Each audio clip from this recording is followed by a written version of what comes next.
জাতি উন্নত হয় কিভাবে? ওই যে কিম জং উনকে দেখেন, চিনেন? কিম জং উনকে চিনেন?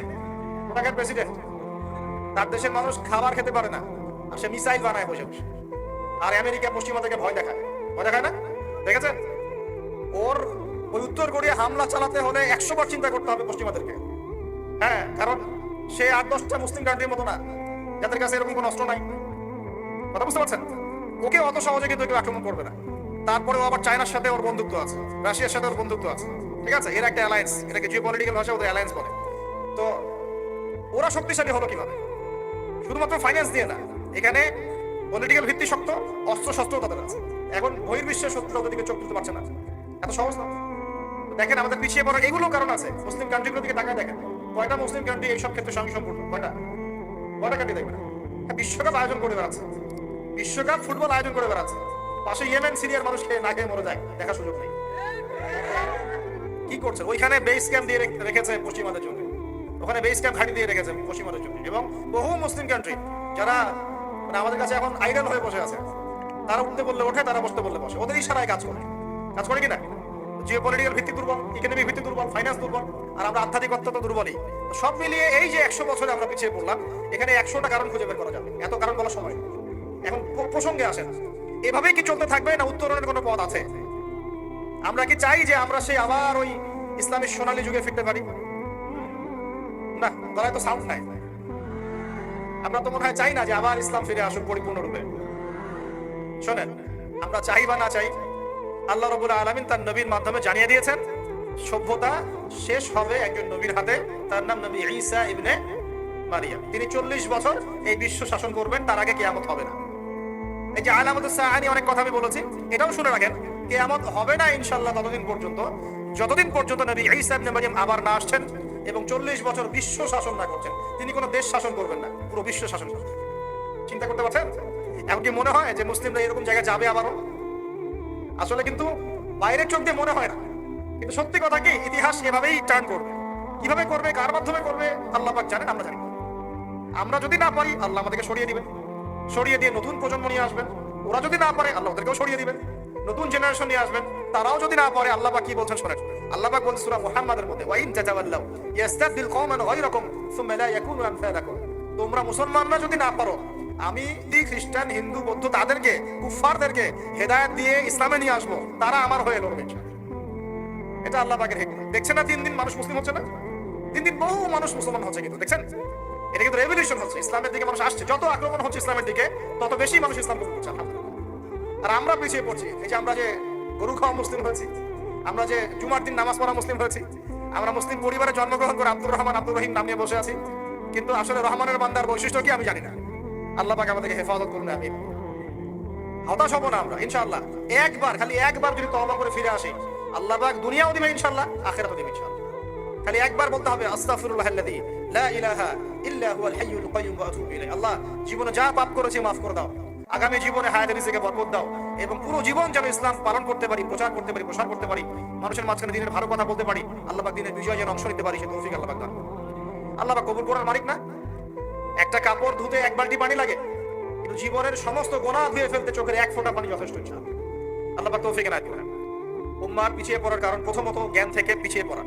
শুধু এই জ্ঞান নয়, আমরা কিন্তু অনেক ক্ষেত্রে বিশ্বে যে জ্ঞানগুলো মানে প্রয়োজন হচ্ছে, যেমন আইসিটি, আপনার medical science, engineering, philosophy, economics, geopolitics, যে বিশ্বকে ডিল করতে যে জ্ঞানগুলো দরকার, এই জ্ঞানগুলো অর্জনের ক্ষেত্রেও কিন্তু আমরা অনেকে পিছিয়ে পড়ছি না? পড়ছি কিনা? একজন ইমাম সাহেব কেন জানবেন না যে ওয়ার্ল্ডে কি হচ্ছে? কেন জানবেন না? জানা উচিত কিনা? একজন মুফতি সাহেব কেন বুঝবেন না যে বিশ্বের অর্থনীতি কিভাবে চলছে? কেন বুঝবেন না? বুঝতে হবে কিনা? না হলে বিশ্বকে আমি ডিল করবো কিভাবে? অতএব এই জেনারেল সেকশনের পড়াশোনা, এটাও ফেলে দেওয়া যাবে না। আপনারা বুঝতে পারছেন? জেনারেল সেকশনের পড়াশোনাটাকেও ফেলে দেওয়া যাবে না, বরং এই পড়াশোনাটাকে ইসলামের সাথে কম্বাইন করে আপনাকে আগামী দিনে চলতে হবে। করা যাবে ইনশাআল্লাহ।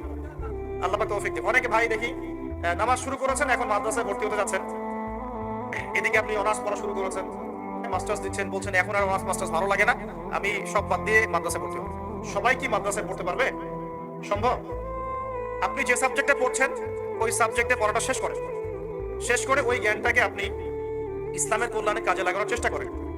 আমরা যদি চাই যে আমাদের দুনিয়ার সাফল্য আসুক, পরকালে মুক্তি পাই, যেখান থেকে পিছিয়ে পড়েছি ওই জায়গাগুলো পূরণ করতে হবে। 1 নাম্বার পিছিয়ে পড়েছি আমরা জ্ঞান অর্জনের চর্চা থেকে। আমি রিকোয়েস্ট করবো প্রত্যেক মুসলমান ভাই যেন দিনের অন্তত বেসিক পড়াশোনাগুলো করেন, জ্ঞান অর্জন করেন। আল্লাহ পাক তৌফিক এনায়েত করুন। সবচেয়ে বেশি প্রয়োজন আমাদের জ্ঞানের বিপ্লব, এবং এই জ্ঞান চর্চার মধ্য দিয়ে ইনশাআল্লাহ আমরা সমাজ পরিবর্তন করবো ইনশাআল্লাহ তাআলা।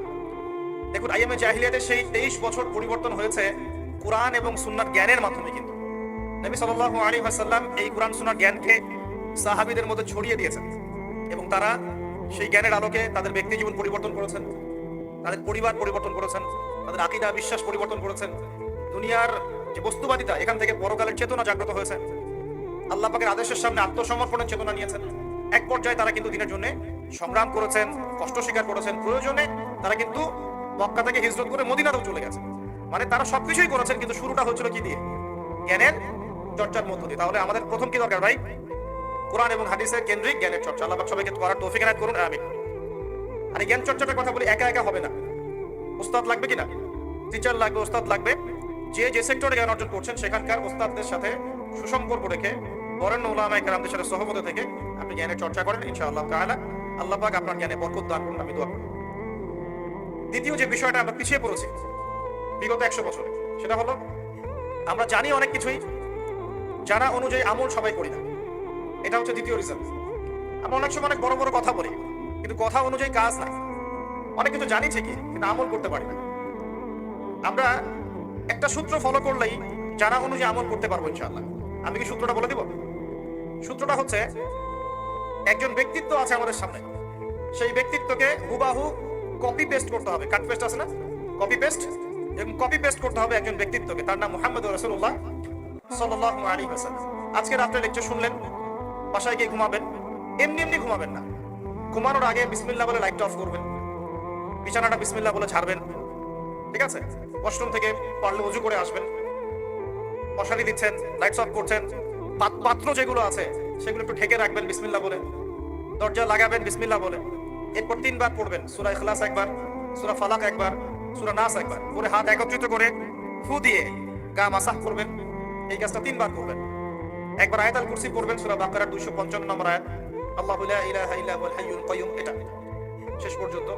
এরপর সূরা বাকারার শেষের 3টা আয়াত পড়বেন, লিল্লাহি মা ফিস সামাওয়াতি, এখান থেকে ফানসুরনা আলাল কওমিল কাফিরিন পর্যন্ত। তারপর ডান কাতে পাশ ফিরবেন, বলবেন আল্লাহুম্মা বিইসমিকা আমুতু ওয়া আহইয়া। হাত দিবেন, হাতে গুনতে থাকবেন সুবহানাল্লাহ সুবহানাল্লাহ সুবহানাল্লাহ 33 বার, আলহামদুলিল্লাহ আলহামদুলিল্লাহ আলহামদুলিল্লাহ 33 বার, আল্লাহু আকবার আল্লাহু আকবার আল্লাহু আকবার 34 বার। ঘুমিয়ে যাবেন। এখন যদি আপনি 6 ঘন্টা ঘুমান, আপনি নবী সাল্লাল্লাহু আলাইহি ওয়াসাল্লামের সুন্নাত অনুযায়ী ঘুমিয়েছেন, প্রত্যেক ঘন্টা ঘুমানোর জন্য আল্লাহ আপনাকে নেকি দিবেন ইনশাআল্লাহ। এমনি ঘুমালে নেকি হতো না, রেস্ট নেওয়া হতো। আমি একজন ব্যক্তিত্বের কথা বলছি, যার প্রতিটা কাজ অনুসরণ করলে ইনশাআল্লাহ জানা অনুযায়ী আমলটা হয়ে যাবে, আল্লাহর কাছে আমরা মাকবুল হব ইনশাআল্লাহ। পারা যাবে ইনশাআল্লাহ। ঘুম থেকে উঠলেন, এমনি এমনি উঠে চলে যাবেন না। উঠেন, বসেন, বসে ঘুমের ভাব দূর করেন।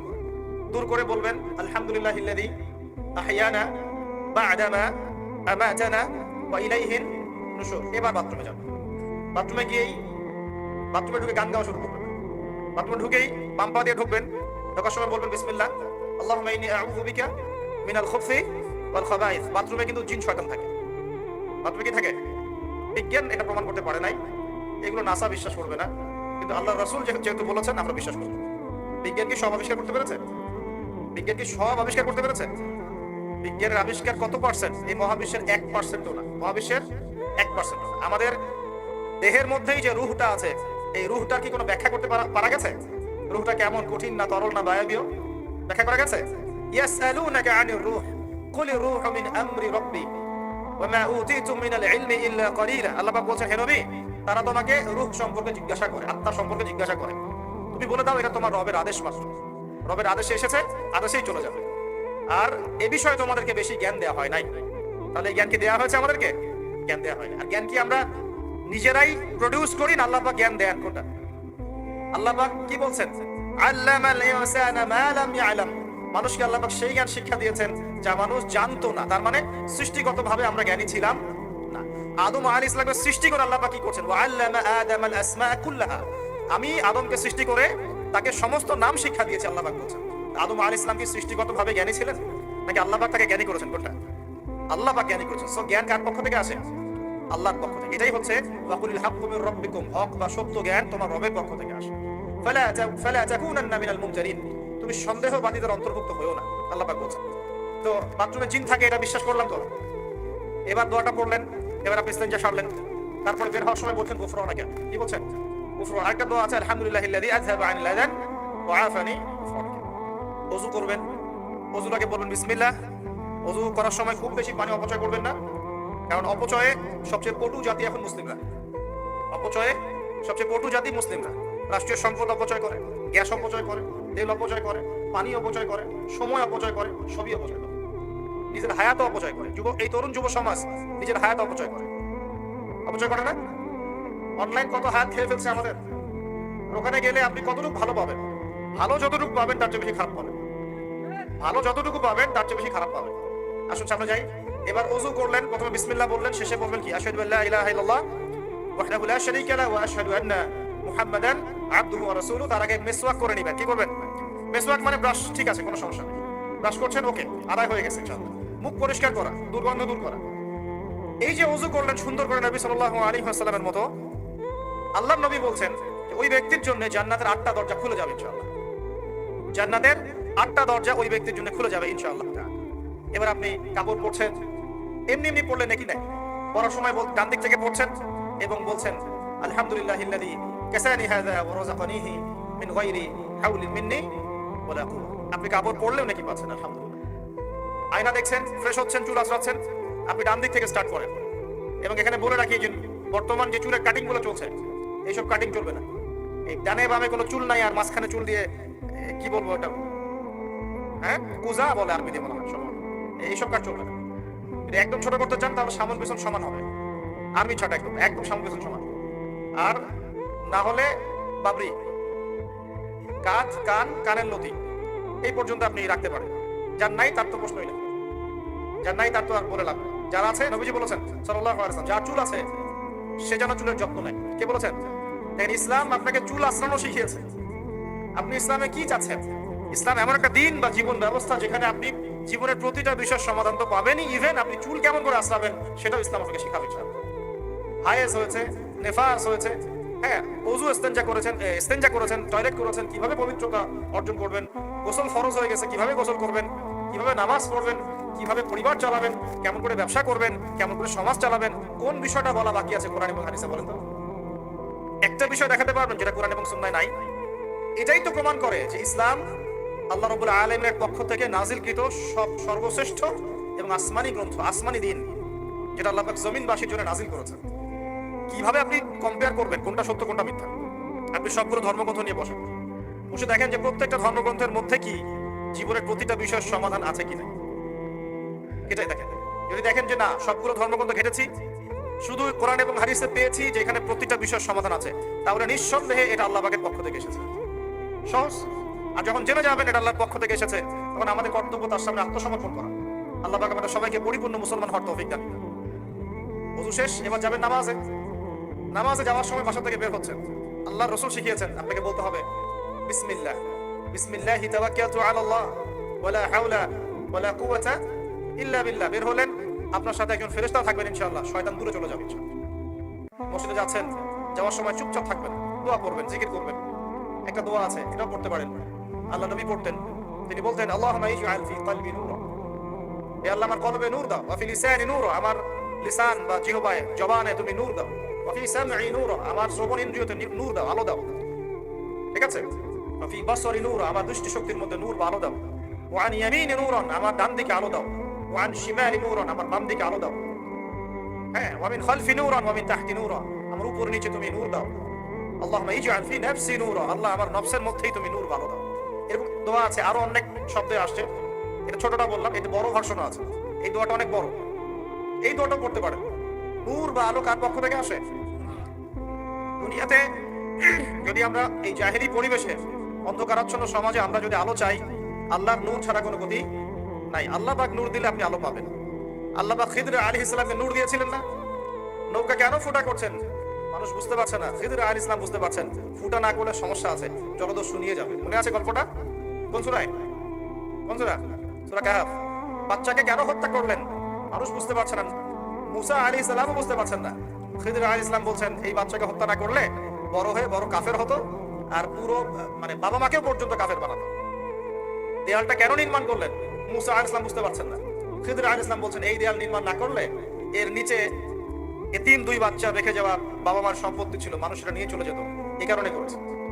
যা সবাই বুঝবে না, যা সবাই দেখবে না, যা সবাই উপলব্ধি করতে পারবে না, আপনি যদি সেটা দেখতে চান, শুনতে চান, উপলব্ধি করতে চান, তাহলে আল্লাহর নূর লাগবে। কি লাগবে? আল্লাহ পাকের নূর এমনি এমনি আসবে না। আগে ফরজিয়াতের উপর আমল করতে হবে, নফল আমল বাড়াতে হবে, সুন্নতের উপর পাবন থাকতে হবে, মনের মধ্যে রোগ দূর করতে হবে। মনে অহংকার রাখলে নূর আসবে না, মনে হিংসা বিদ্বেষ রাখলে নূর আসবে না, সারাদিন গীবত তহমত সমালোচনা গালিগালাজ করে নূর আসবে না, হারাম খেলে নূর আসবে না।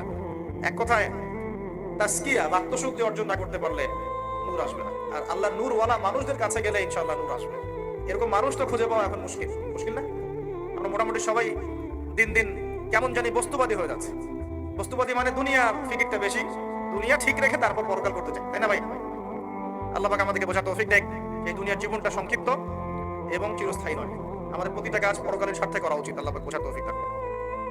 নামাজ পড়তে যাবেন, এবার নামাজের মধ্যে চেষ্টা করবেন আজান এবং ইকামত এর মাঝখানে বেশি বেশি দোয়া করার জন্য। নবীজি বলেছেন আজান ইকামতের মাঝখানে দোয়াগুলো আল্লাহ পাক ফেরত দেন না। আজান ইকামতের মাঝখানে যে কোনো দোয়া করবেন ইনশাআল্লাহ আল্লাহ পাক কবুল করবেন, যদি আপনার রিজিকটা হালাল হয়। আল্লাহ পাক তৌফিক দান করুন। তারপরে নামাজে দাঁড়ালেন, ইকামত হয়ে গেছে, এখন কি নামাজ কি আমরা 4 মিনিটে 4 রাকাত নামাজ শেষ করে দিব? আমরা কি 3G 4G 5G নামাজ পড়বো নাকি নবী সাল্লাল্লাহু আলাইহি ওয়াসাল্লামের মতো ধীর স্থির ভাবে নামাজ পড়বো? কোনটা? আর নামাজের যে কিছু মাসআলা আছে, এই মাসআলা ইখতিলাফি মাসআলাগুলোকে নিয়ে কি আমরা পড়ে থাকবো, নাকি নামাজের ভিতরে যে প্রাণ, আধ্যাত্মিকত্ব, ইহসান, মারিফত এগুলোর ফিকির করবো? কোনটা বলেন? হাত কোথায় বাঁধবো, পায়ে পা লাগাবো কি লাগাবো না, আমিন জোরে বলবো না আস্তে বলবো, আর কি রফুল ইয়াদান করবো কিনা, বাস এই তো আমাদের মাসআলা নাকি? এইগুলো নিয়েই তো আমরা মোটামুটি মসজিদ তো ভাগ করে দিয়েছি মাশাআল্লাহ অনেক, নাকি? এবং সেগুলোকে আমরা মনে করি যে আমরা জিহাদ করেছি সমাজের মধ্যে। হ্যাঁ, উম্মার ঐক্য নষ্ট হয়ে গেছে। উম্মার ঐক্য কি হয়েছে? নষ্ট হয়ে গেছে। এভাবে আস্তে আস্তে উম্মার ঐক্য নষ্ট করা হয়েছে। আর উম্মার ঐক্য যে নষ্ট হোক এটা কারা চাইবে? ইসলামের বন্ধুরা না শত্রুরা? আমরা সবাই মিলে যদি এই পুরো বাঙালি জাতি এবং আমার উম্মা যারা আছে মুসলিম, আমরা সবাই ঐক্যবদ্ধ থাকি, আমাদেরকে কি হারানো খুব সহজ, নাকি বিভক্ত হয়ে গেলে সহজ? বিভক্ত হয়ে যায় এটা কারা চাইবে? নিঃসন্দেহে ইসলামের দুশমনরাই চাইবে।